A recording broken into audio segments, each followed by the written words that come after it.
Good evening. I'm Lawrence McKinney, President of the Norman Economic Development Coalition. It's my pleasure to welcome you here tonight. Looks like we have about 50 or 55 folks in the room. Glad you could make it. Glad you're joining us on this first topic that we hope will be the first of dozens and dozens that we have speakers over the next 10 years, the timeline for the One Norman vision that we've been working on. Just a little bit of background before we get to our co-chair and our speakers. My wife and I moved here in 2021. We spent about 450 hours interviewing many of the people in this room, not all of you, of course, confidential interviews, talking about Norman, what's going right, what's going wrong. And what became apparent to us is we appear to be stuck in some ways. There seem to be groups and they feel one way or the other. And so one of the things that we began to talk about was creating a vision. And so try to get us all on the same page as best we can, knowing that we'll never get to 100% agreement, but we can get to 70 to 75 perhaps. And so we started a process called One Norman. And we had breakout groups and meeting after meeting and rankings of things. And I want to read a couple of those. So I have the document here. We've not sent it out yet. It's still got a few things left to put in it to give people a really good understanding of the process we went through.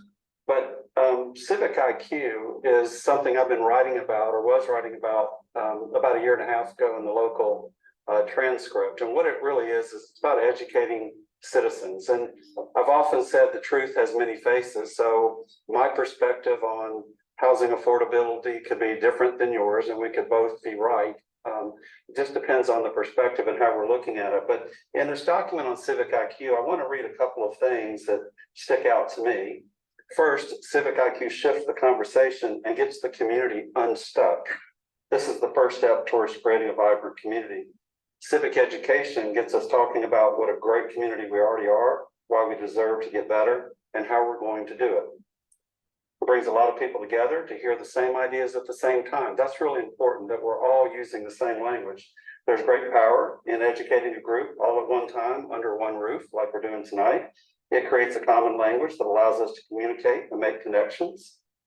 Language matters. It's how all action starts. During these events, conversations start, gather momentum, and trickle out into the community where other people are drawing in. So I hope what you hear tonight, and by the way, we are recording it. It will be on the website, and so we'll get that out very soon. A couple of other points. Civic education benefits government leaders. Some may not have the knowledge and training they need to make the best possible decisions, especially during times of rapid growth or change. But even if they do, they'll appreciate hearing outside perspectives.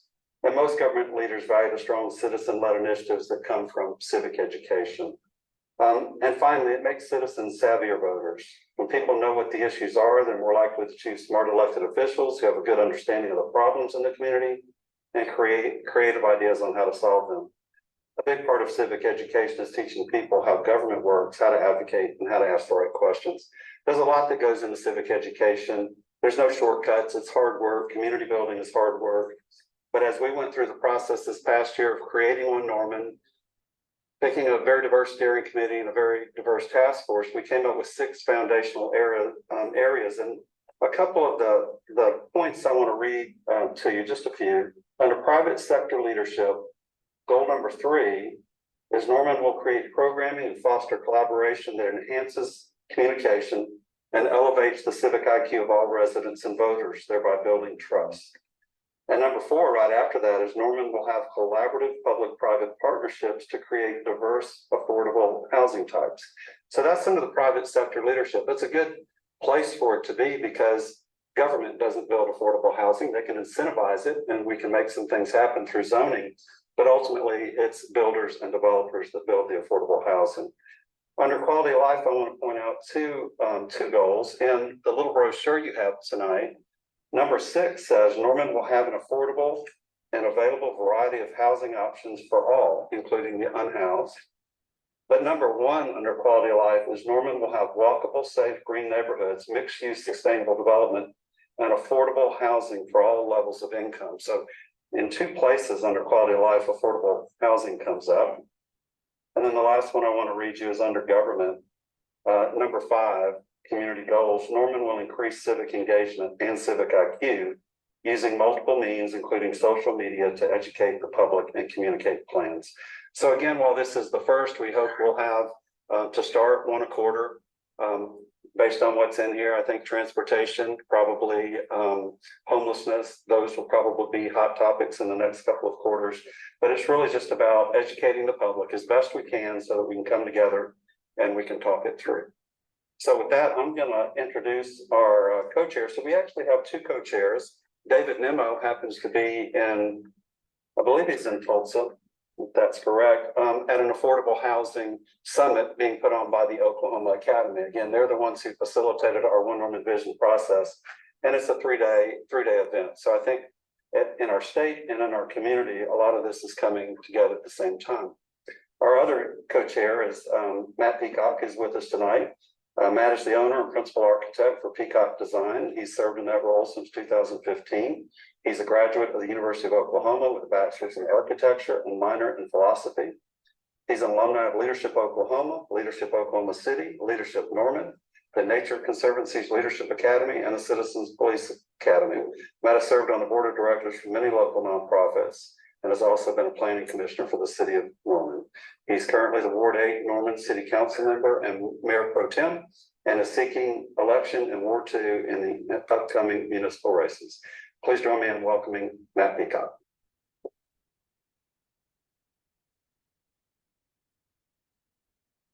Thank you. So there's an old proverb that says, if you want to go fast, go alone, but if you want to go far, go together. So it's in that spirit tonight that I want to welcome everybody back to this gathering. And I want to thank everybody for their hard work and commitment to the One Norman visioning process. As I said in earlier sessions, this exercise could not come at a more critical juncture in Norman's history. It's happening at a time where we need to identify who it is we are as a community and where we want to go in the future. As a city, we are at an inflection point and are currently faced with many unprecedented challenges and opportunities. Excuse me.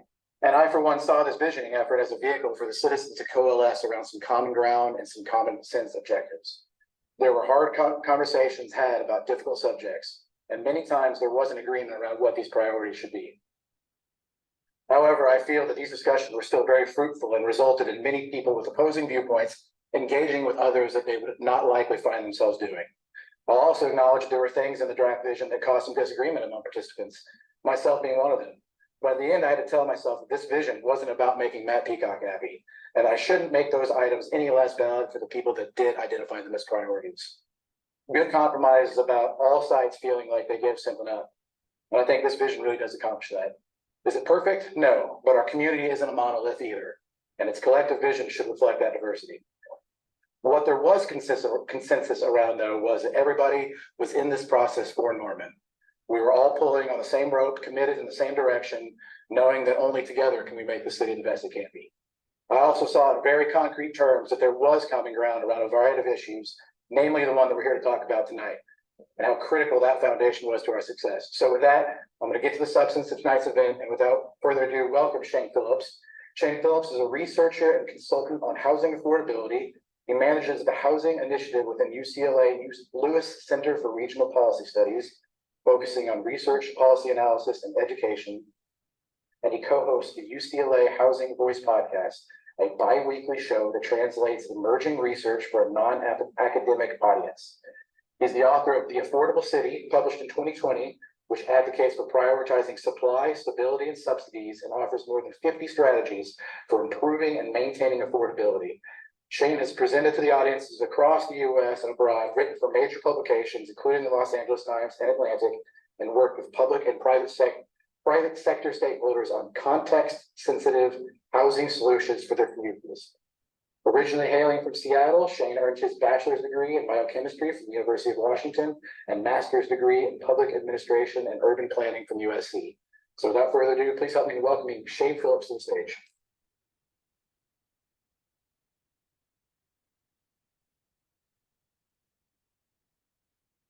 Hello, all. Hello, hello, hello.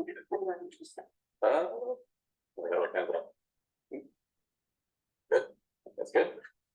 Well, it's great to be here, and it was great to meet many of you earlier today, or quite a few of you, and have some and more in the weeds conversations. As you'll hear from me in a moment, this is going to be a little more general, but I think when Matt comes up here again, we'll have the chance to dive into the weeds a bit. But let's get into it. So just for a little bit more background about me, hello, my name is Shane Phillips. As Matt said, I manage the Randall Lewis Housing Initiative at the UCLA Lewis Center.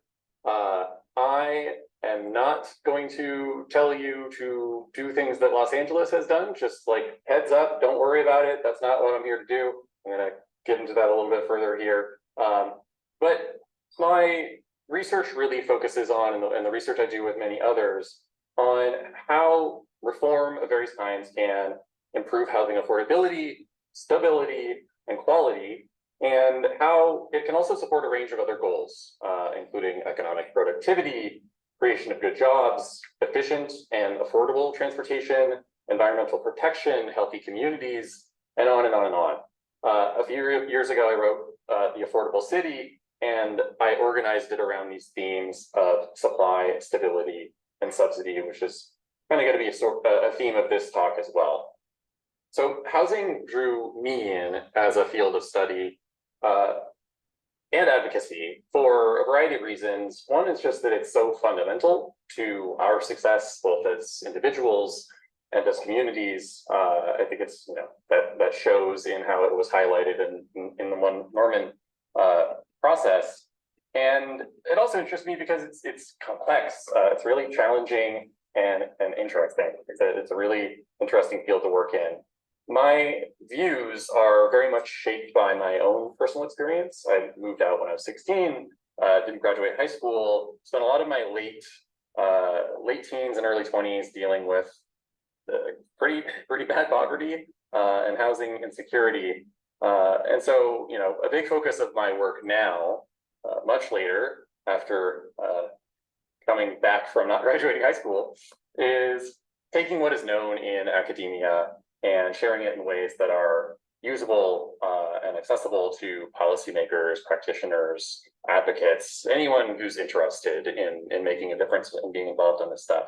So that was the purpose of the book. It's the purpose of our podcast, UCLA Housing Voice, and it's part of the purpose of the presentation today. So one thing I hope everyone can realize, if you don't already, is that housing is at the heart of many of our other goals, both individually and collectively. If you care about a thriving economy and thriving people, good housing policy can support that, and bad housing policy will undermine it. Very unaffordable housing in particular will undermine it. If you care about undoing the legacies of racism, well, it is going to be very hard to do that if housing is not part of the solution, because it was a huge part of the problem. If you want your grandkids and kids to be able to stay in the community that they grew up in, if they choose, or if you yourself want to maybe downsize when you get older without having to leave your community, then housing affordability is critical. If you care about safety, public health, environmental protection, resilient budgets, whatever you're into, this is by no means a complete list. Education, I would say, belongs on here too. For sure. But whatever you care about, there is a very good chance that it runs through housing, because housing, it's really the foundation of our lives. And I think it's why the lives of people who don't have housing seem to fall apart so quickly. Before we get started, I do want to make sure folks in this room have a sense for where I'm coming from and how I approach this work. So I don't expect every single thing I say here to click with every single person. People's experiences and values are going to shape their understanding of what is a problem and what is worthy of your attention, and of what solutions are viable or attractive. So it's okay if you don't agree with me on all of this. I don't expect maybe anyone to agree with me on every single thing here, but I do see it as my job to consider as many perspectives as possible, to do my best to understand the consequences of those different approaches, good and bad, including benefits and drawbacks, but also winners and losers, and then be upfront about those trade-offs and present what I think is the kind of best path forward, or best several paths forward. But my own biases, priorities, values, they're all going to inevitably influence what I see as positive outcomes, and what I believe are viable paths for achieving those outcomes. That's just unavoidable. So I want to be upfront about what those values or priorities are. This is not at all a complete list, but it is a start. First, I believe in personal responsibility, but I also think that we go astray when we don't acknowledge that the exact same actions will lead one person to very different places than another person doing the exact same thing based on the systems and conditions and support systems around them. The average person who moved to Palo Alto to teach elementary school in 1970 now owns a home worth $2 or $3 million. But if a flip of the coin had led them to instead move to Cleveland or St. Louis, they would have a home that is worth a tenth that much. All else equal, someone whose grandparents were able to purchase a home with an FHA insured mortgage, which is basically all mortgages and has been for 100 years, they are generally going to have a much stronger family safety net than someone whose grandparents were African American and therefore redlined and unable to get that same support to buy a home and invest in their future.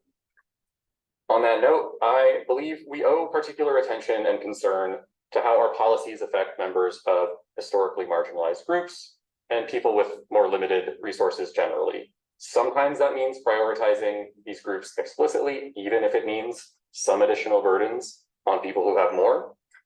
But we should also always look for win-win, positive sum solutions, because they are more common than I think we often appreciate, and we're much more likely to get support to turn these policies or acts into reality if they are positive sum, and if many people are going to, see it as a benefit to them.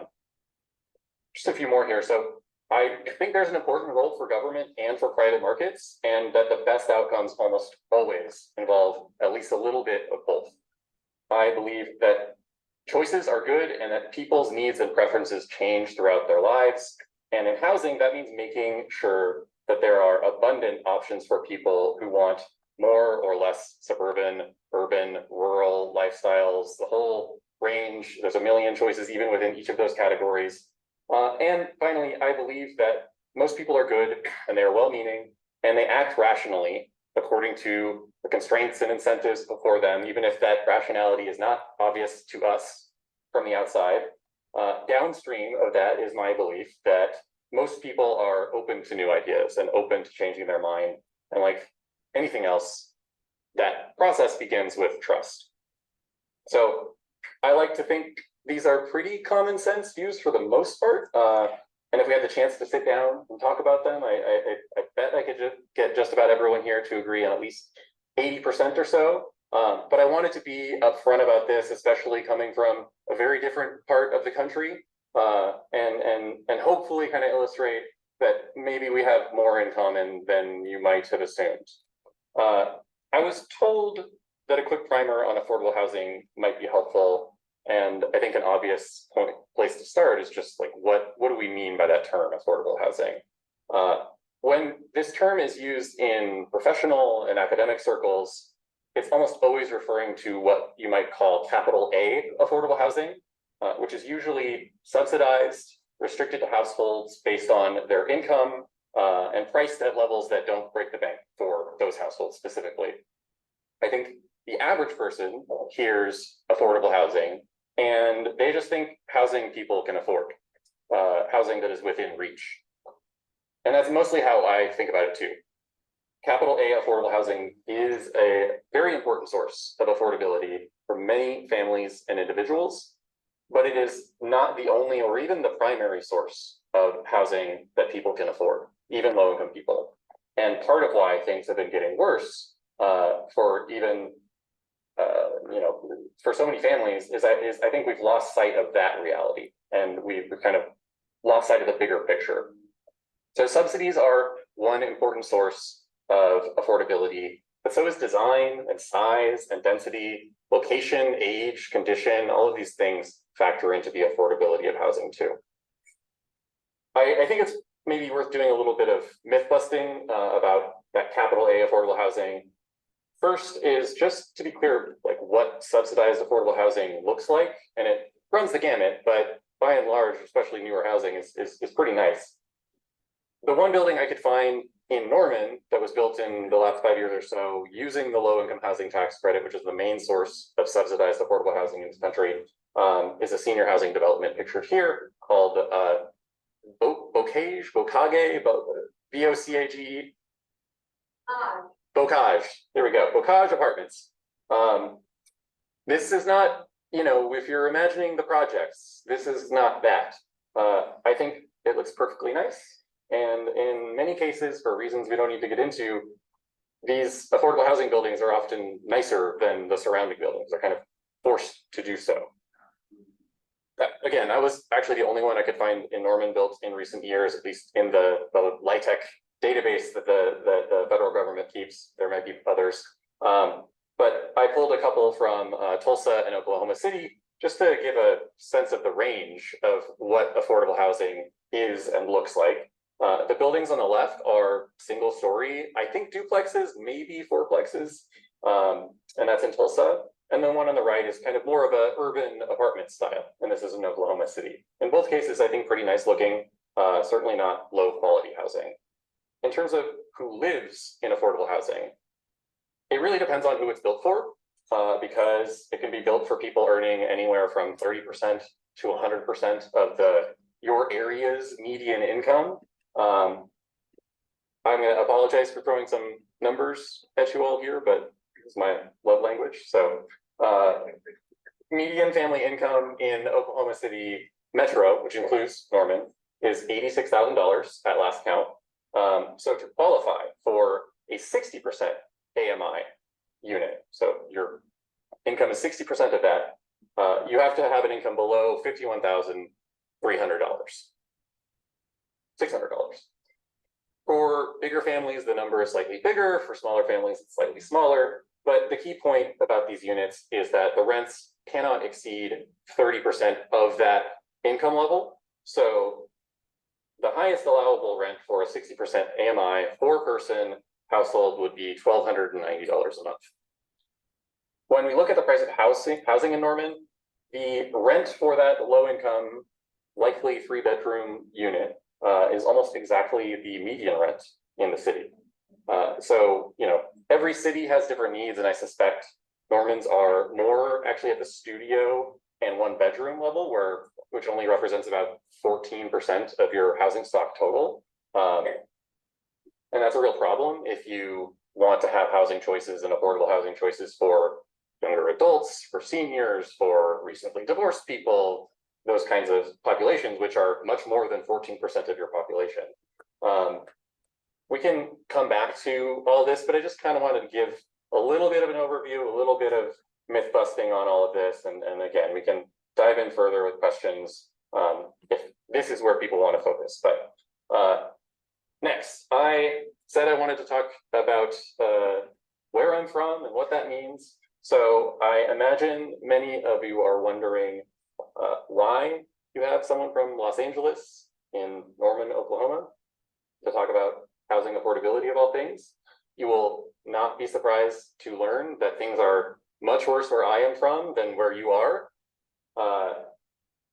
The short answer is that I'm here to tell you not to be like Los Angeles. For your own sakes, for your neighbors, for the people you serve, learn from our mistakes and please do not repeat them.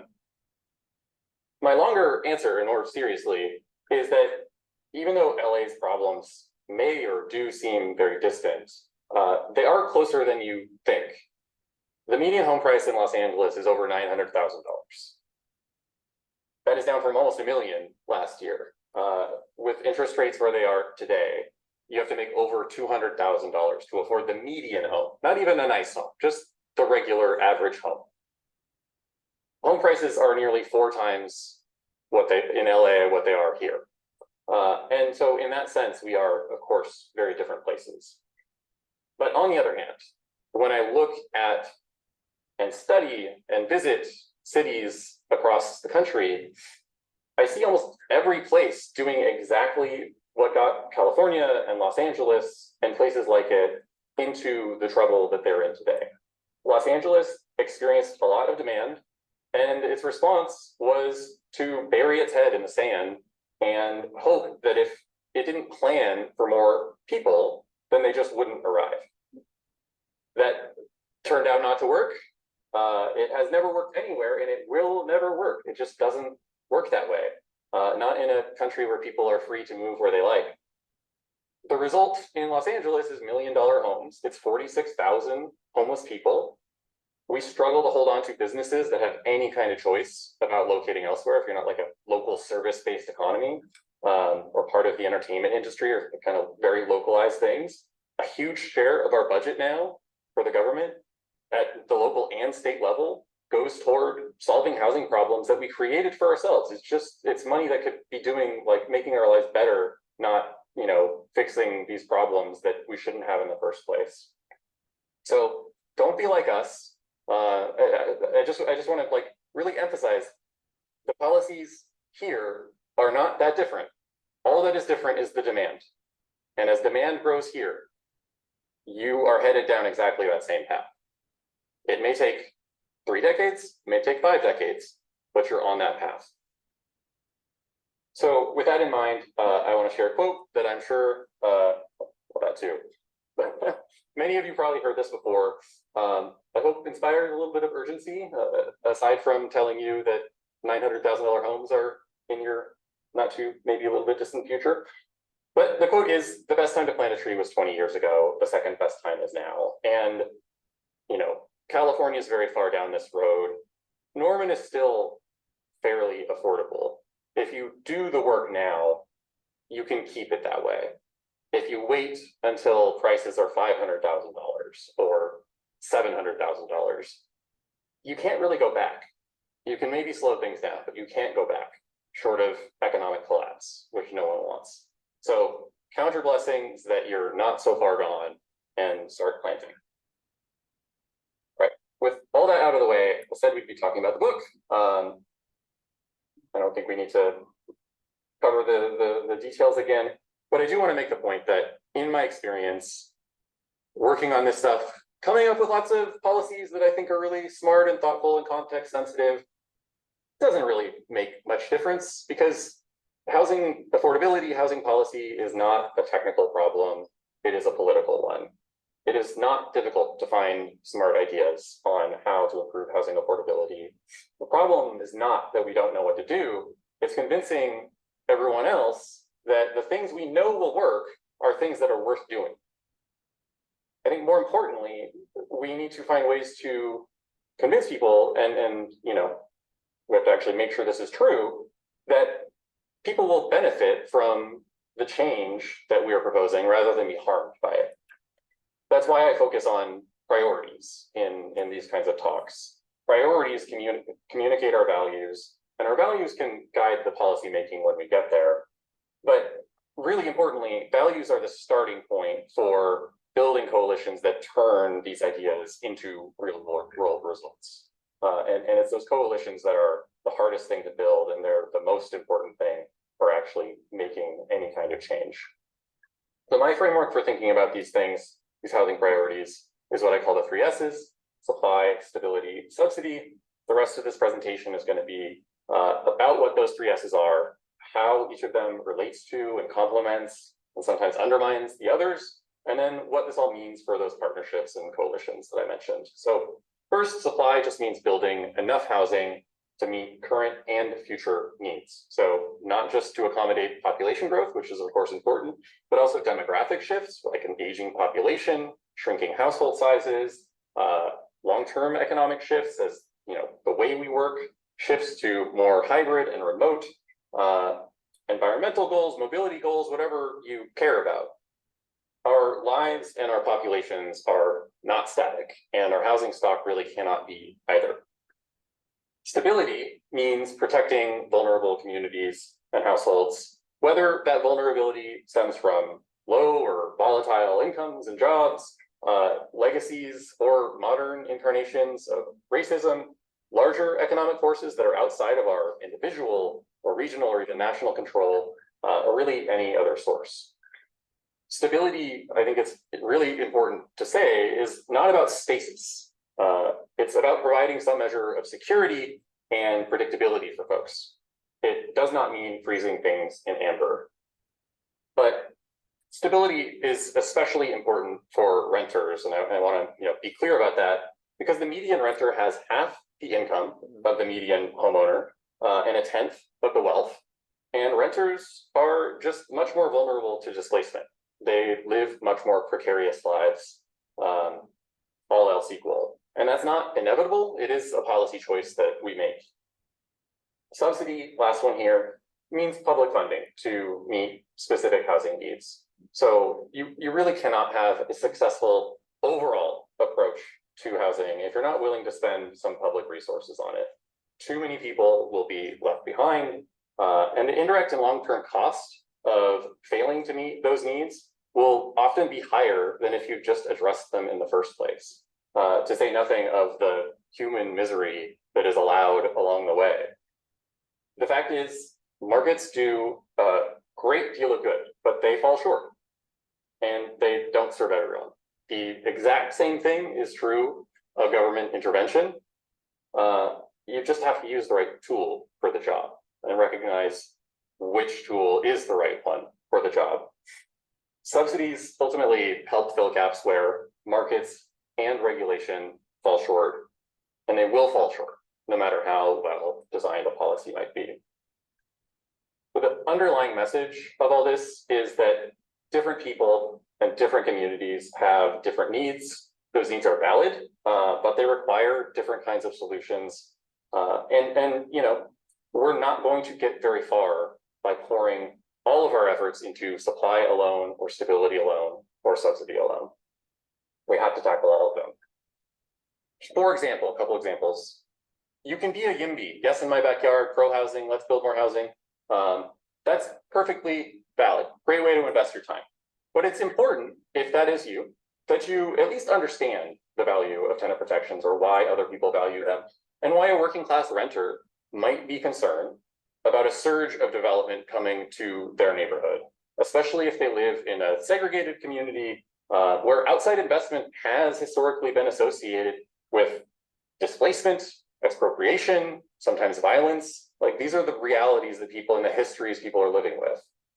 The flip side to that is that if you're concerned about gentrification and displacement, which you should be, you should understand that places with the heaviest restrictions on home building have the worst rent burdens and highest rates of overcrowding and homelessness in the country.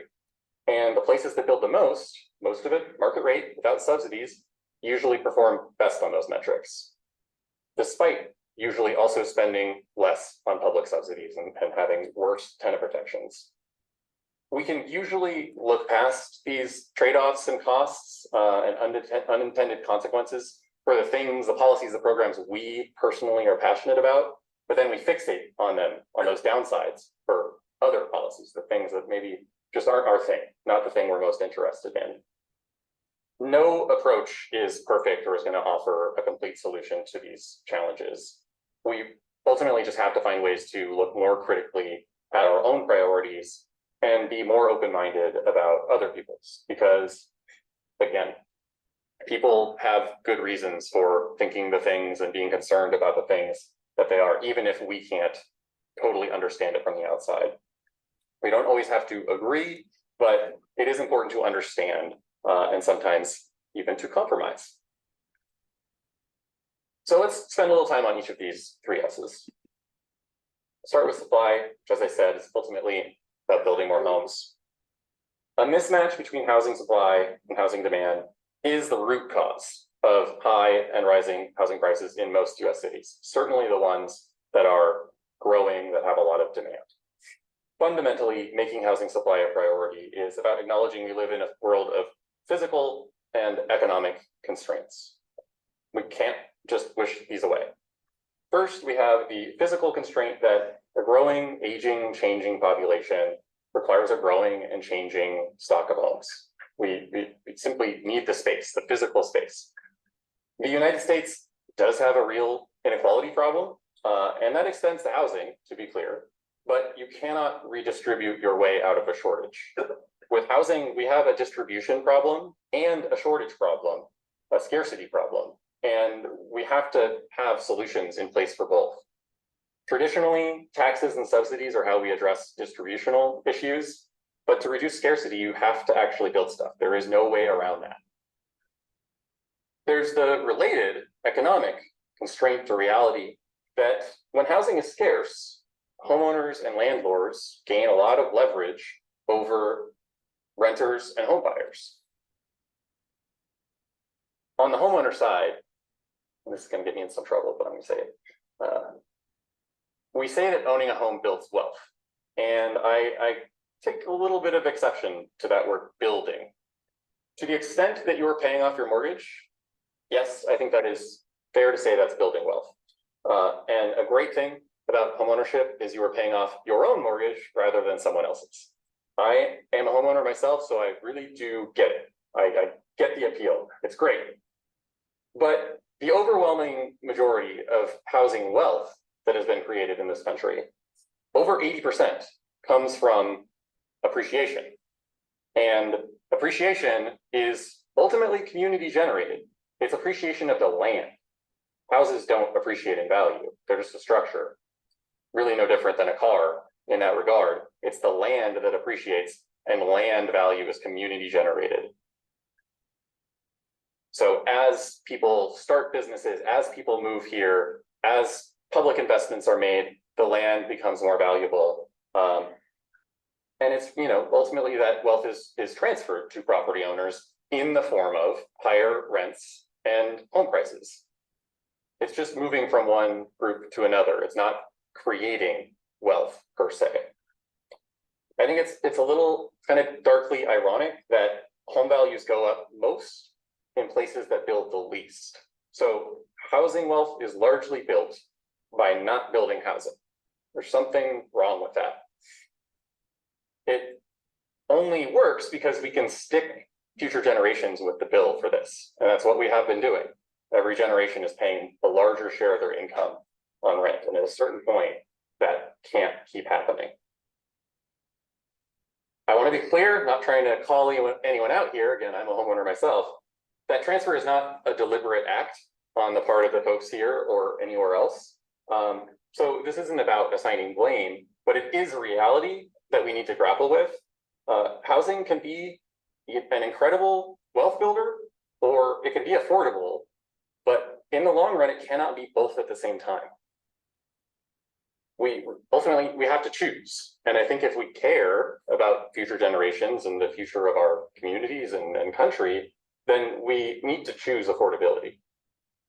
We have decades of evidence showing that when cities build more housing, they are better able to keep rents and home prices in check. That strategy works whether the new homes are market rate or subsidized, but we need both, and almost all places build a mix of both. And we observe that kind of moderating effect on prices from the metro area level all the way down to the block level. I'm not going to dwell on that research here, much as I would love to shower you with some graphs and charts. I have many in my holster here, but I'm happy to point anyone to those if you're interested. But suffice it to say, there is a lot of evidence in support of that statement. I do want to be kind of emphatic about something that is increasingly controversial, maybe not so much here. We'll find out, I guess. But building housing lowers prices. It just does. All else equal, building housing lowers prices. This is considered contentious in many places. But really, building housing lowers prices. To be clear, I'm not saying if you build more housing, prices will be lower in 5 years than they are today. But if you build housing, prices will be lower in 5 years than if you didn't build housing. That's really what counts. There's a belief that building homes attracts rich people, and it drives up the price of nearby housing. And it's part of why people feel that, well, we can't build fancy housing because it's just gonna, be for someone from out of town. and we really need to build stuff for the people who live here.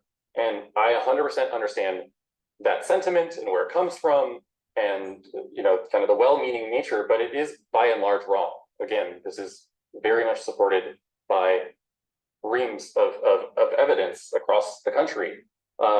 There's just very little evidence to support that idea that building housing attracts people who wouldn't otherwise be here. If building homes was all it took to attract new higher income people and increase housing prices for that matter, then there's a lot of depressed markets around the country that would happily just build a bunch of it and watch the rich folks roll in. The unfortunate thing for them is that housing development follows demand, not the other way around. I grew up, I think like a personal example might be useful here. I grew up in the suburbs outside Seattle, and if you move from one part of the country to another, you'll probably understand this pretty intuitively. If you've been on Zillow or apartments.com or something like that, you can look at units in specific cities or specific counties or even a whole state, and you can choose the age range of the housing that you want to search for. I am going to go out on a limb and say that no one uses these sites searching for only new housing, maybe even only new multifamily housing, only built in the last 2 years, let's say, but they don't care where they live in the country. As long as it's new multifamily housing, I'm in. Los Angeles, Norman, Phoenix, Sioux Falls, Miami, Burlington, Vermont. No one does that. If you do that, I want to talk to you and study you because you are a freak, but it's very interesting. Be who you are. I'm not trying to denigrate anyone here, but that's just not really how people approach housing. What most of us do, and I think what all of us should be free to do, is we get a job or a college acceptance offer. Our family grows or shrinks or wants to be close together or wants to be further apart. And we decide we want to live in a specific city. Then we look for housing in that city or in the surrounding area. Most of us don't limit our search to newly built housing, even once we've decided where to live, and many don't even necessarily prefer new housing. And even those of us who do usually will just settle for older housing if that's all that's available. So that's really why refusing to build homes when demand increases just exacerbates the problem. It does nothing to change the fact that people want to live in your city, but it does force them to compete with everyone else for the housing that already exists. An analogy is also, I think, maybe a little helpful here. So to better understand why supply is so important for affordability and why or how the availability of new, relatively expensive, inevitably, housing directly impacts the price of older, more affordable housing. So we can look at another market, which is the one for used cars. In just 2 years following the outbreak of COVID-19, the price of used cars shot up by 50%, 50, from an average of about $20,000 in January of 2020 to $30,000 in 2022. That did not happen because used cars all got nicer and reupholstered and new engines and everything. It happened because they suddenly became scarcer. New car production declined, the price of new cars increased, and the impacts very quickly cascaded down to the used car market. The price of used cars is linked to the price and availability of new cars. And the price of used housing is linked to the price and availability of new housing. People kind of tie themselves in knots trying to reject this reality, including some very smart professors who I work with at UCLA. We have very awkward hallway interactions. But this is a pretty indisputable fact at this point. There are two big differences between the used car market, or just the car market generally, and the housing market that are salient here. The first is we chose to do this to our housing market. The second is just how long we've been doing this to our housing market. For cars, we underbuilt for maybe 3 years or so. I think we're basically back on track now. For housing, it's been 40, maybe longer, that we've been deliberately underbuilding, changing our rules to make it harder and harder and harder and slower and more uncertain and more expensive to build housing. The stat I like to mention is that nationally, We built less housing in every single year from 2008 to 2018 than we did in any single year from 1993 to 2007. So here in Norman, on the supply side, things have taken a bit of a downward turn, it seems like, in the last several years. This is Oklahoma City MSA, Norman itself, and then Oklahoma's the orange one that's kind of hidden a little bit behind Norman. The city has been ahead of Oklahoma City MSA, the metro, generally, and ahead of Oklahoma, the state, for quite a while, but that's recently changed. I don't know the reasons for that. Data tends to be imprecise, so maybe this is overstating things a little bit, hard to be sure.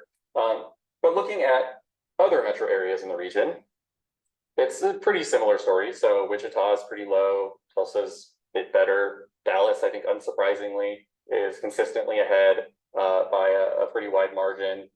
If we bring California and Los Angeles in here, you never want to be behind LA on housing production. Isn't that a good sign?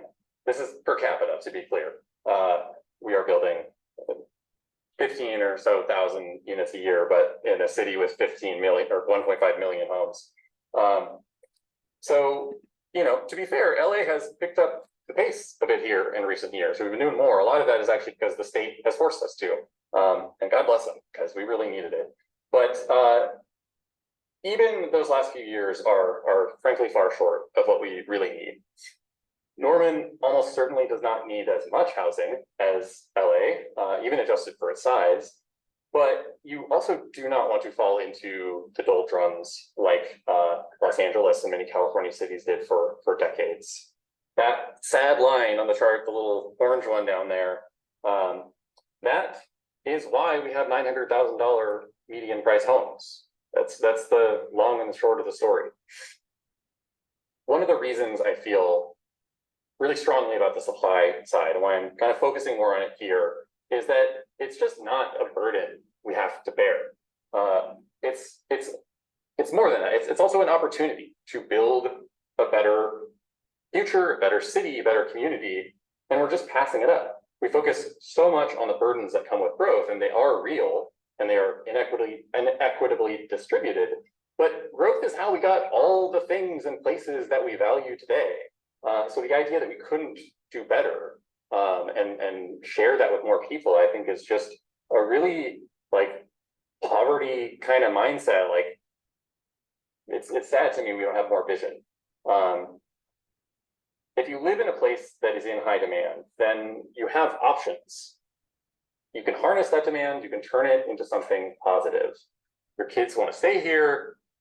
When they grow up, they want to come back. If they went to college, people who aren't even from here want to come visit and stay and live here forever and contribute to the community. You have people who want to invest their time and money and attention and care and build new shops and hospitals and infrastructure, produce new taxes for services, just bring new people, be new friends and neighbors and coworkers. And people just, we reject it. And, you know, I put myself in the shoes of a city where your problem is too little demand, and thinking about how you just have nothing to harness, how much worse a situation that is.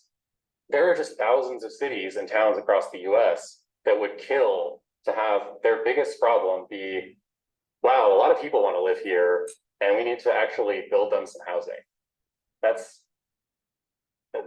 in the grand scheme of things, that's a pretty great problem to have. It's really an opportunity that I encourage you not to pass up. It's something to be celebrated, not lamented. So on that note, I've really come to think that cities and towns have three possible futures in the long run. They're either shrinking or they're growing in one of two ways.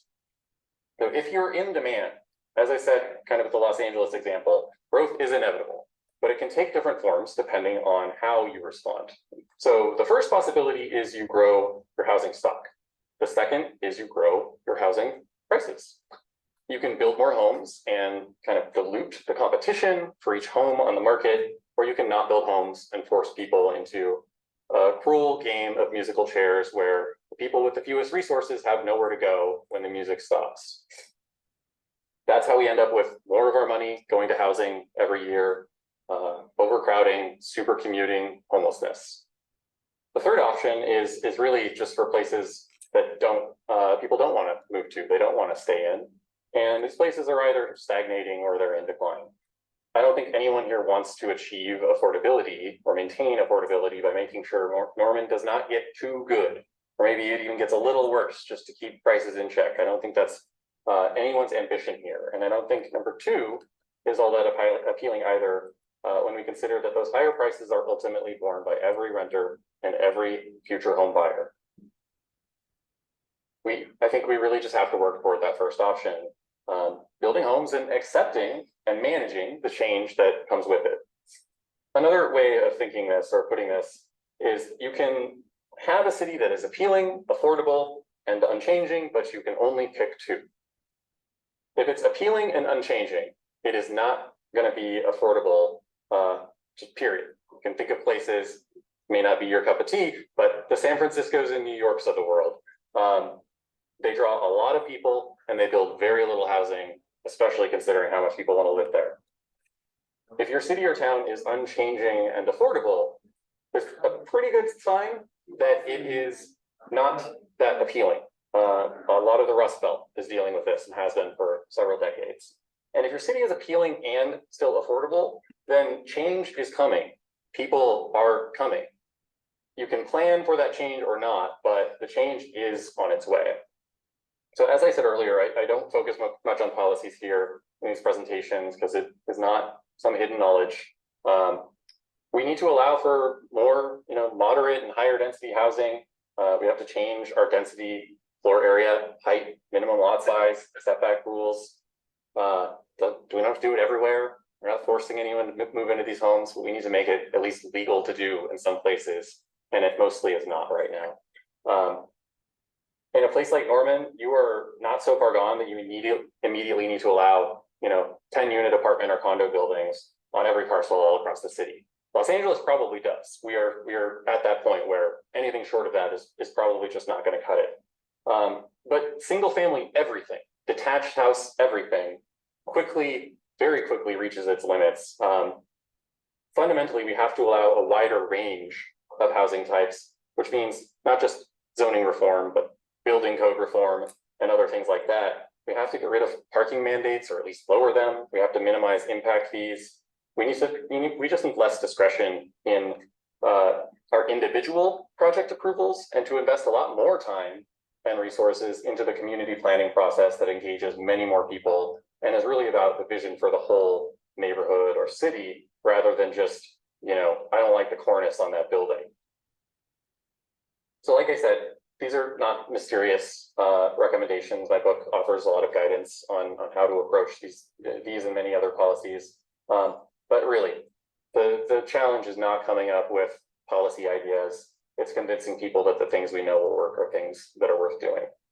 So that is a lot about supply, but let's move on to stability. So once again, this is about protecting vulnerable households and marginalized communities and protecting capital A affordable or just kind of generally low-cost housing as well. But I think it's useful maybe to compare this to the supply side of things in a little bit more of a philosophical way, not just make it all about the economics of it. If supply is about acknowledging economic and physical constraints in the housing market, then stability is about acknowledging our moral obligations. That's what motivates me on this, even when the economics of stabilizing policies come into conflict with supply, as they sometimes do. You can argue that things like rent control and eviction protections could reduce the supply of housing and thereby make matters worse rather than better. And the fact is, tenant protections and housing preservation and other stabilizing policies can have that effect if they're designed poorly, or if they're adopted in isolation without complementary strategies to boost supply as an offsetting goal. But if we think about our future, if we envision our future as a society, I hope most people would agree that it should be one where people can't have their rent jacked up 30% in 1 year, where they can't be evicted for absolutely no reason, as they're allowed to be in most places, where they're not just relegated to second-class citizens, which is the life that many live right now. Renters dealing with constant uncertainty and instability is not the price of a functional housing market. It is the sign of a dysfunctional housing market. And I said I'm a homeowner, I'm actually also a landlord. I own a duplex, it's rent controlled, very strong protections in the city of Los Angeles.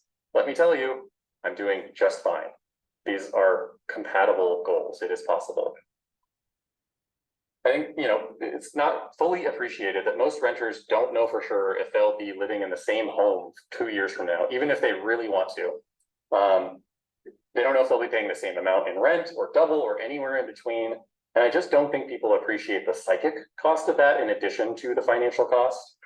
People sometimes denigrate tenants as transient without recognizing that many of them would happily stay in the community that they live in if they were allowed to. Increasing the housing supply can help with this, and it should be an important part of the solution, but it just doesn't fully address that fundamental instability and insecurity that is being a tenant in America. For that, we have to have dedicated policies that affirmatively give tenants a greater right to security. And, I am fully aware that this is a hard sell in Oklahoma, maybe for folks in this room, certainly for the folks in the legislature.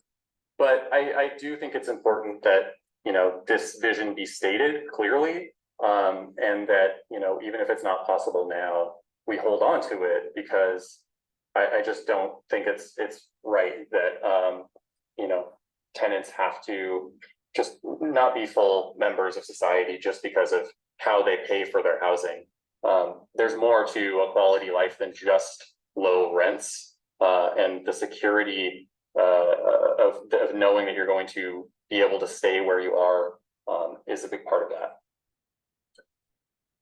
So moving on to subsidies, third S, when it comes to supply, we know the market doesn't work for everyone. Market failure is discussed in every Econ 101 textbook for a reason. In many parts of the economy, well-designed markets can serve most people, and usually more efficiently and effectively than government. They have incredible power and potential. I'm not here to tell you that markets are bad. I'm constantly frustrated living in California at how people kind of confuse markets for capitalism or business or whatever. Markets are essential. They are so important. But they also inevitably leave some people behind. Again, just like government does, frankly. Because some people are too poor or to rent, or too poor to rent or sell to profitably. And even though stabilizing policies are important, they're really about protecting people from worsening circumstances. They don't have a lot of power to proactively make people's lives better. Sometimes you just have to spend money to make that happen. The reality is we already spend a ton of money on housing. It's just most of it goes to homeowners who don't particularly need it. We spend roughly 3 to 5 times more on homeowner subsidies in this country than we do on renter subsidies.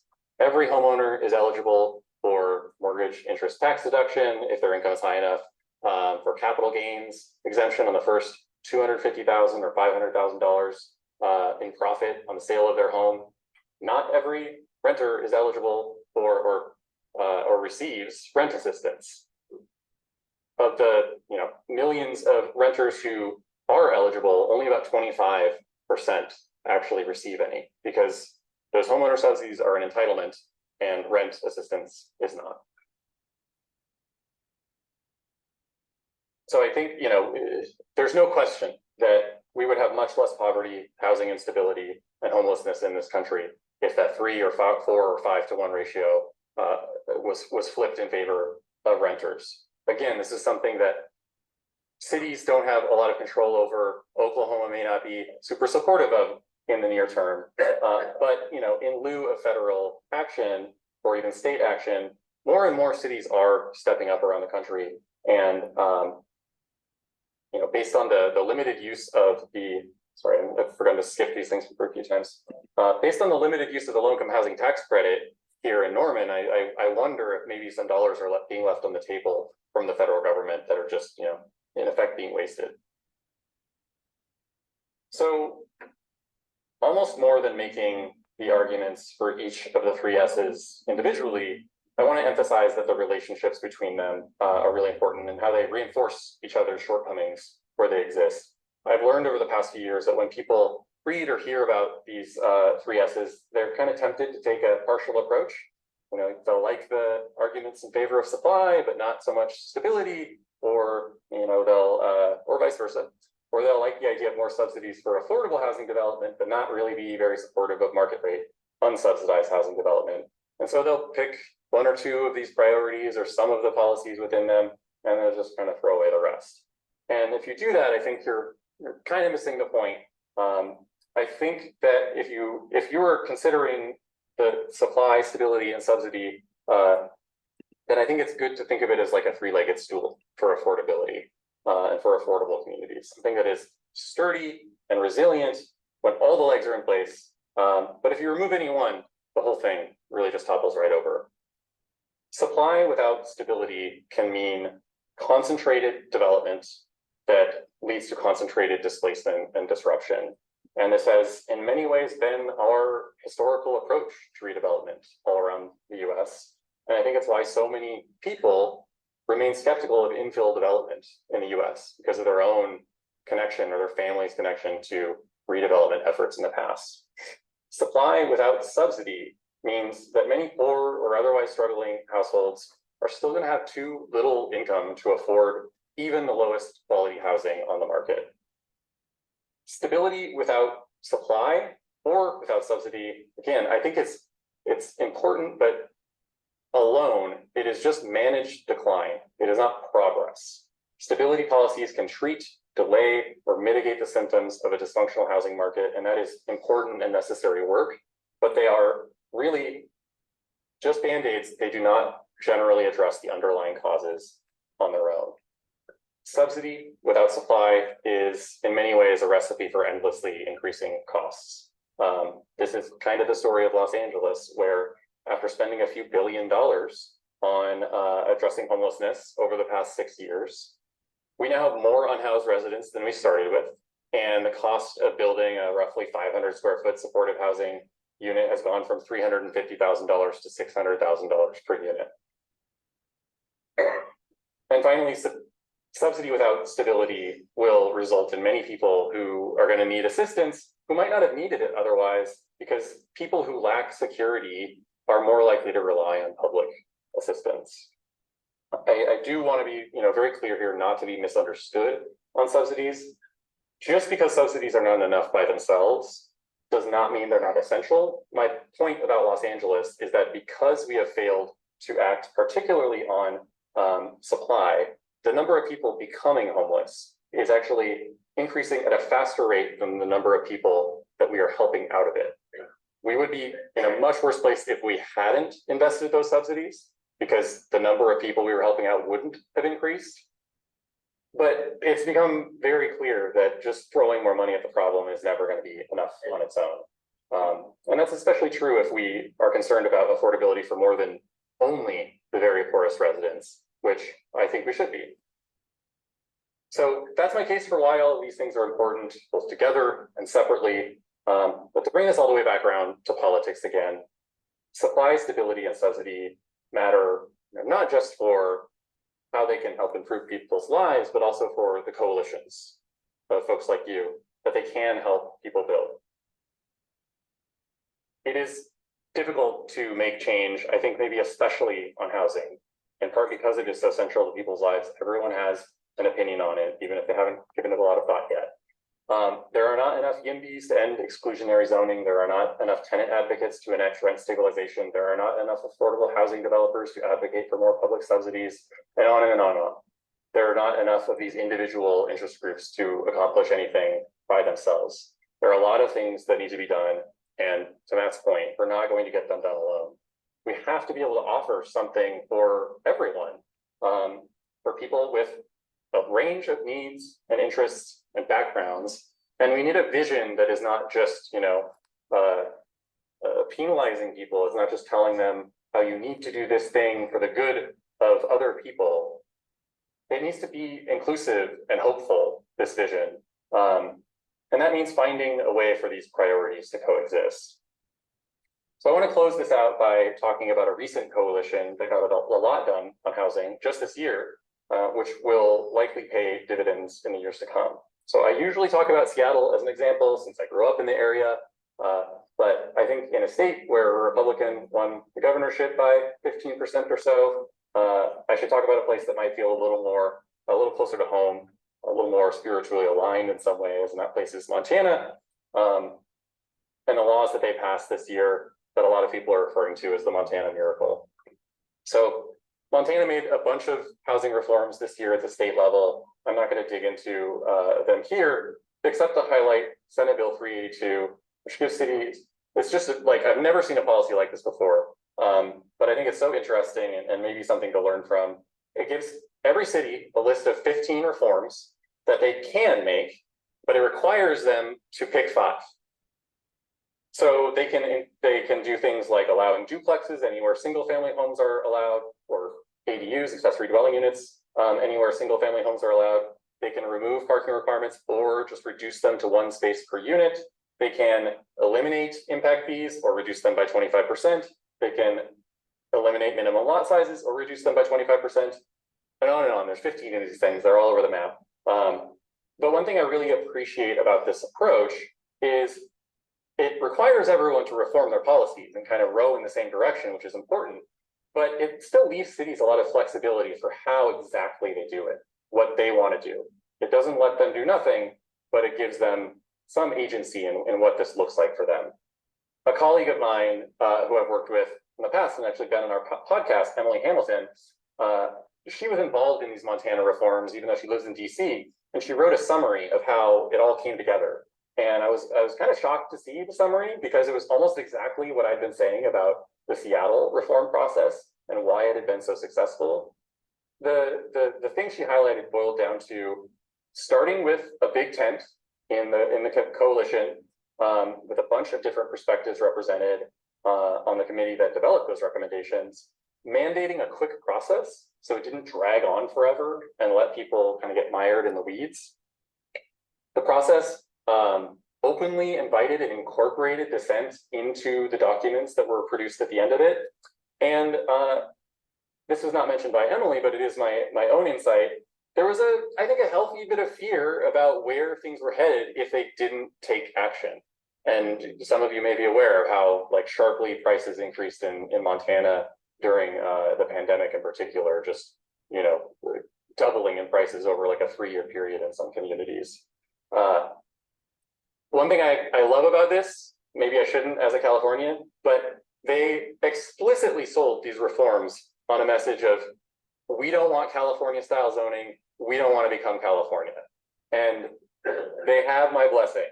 If it works, go for it.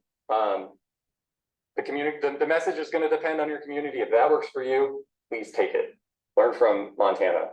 I think this organization and the folks in this room can be the start of a similar coalition in Norman or in Oklahoma City, or maybe just Oklahoma as a whole, because a lot of this stuff is happening in the state these days.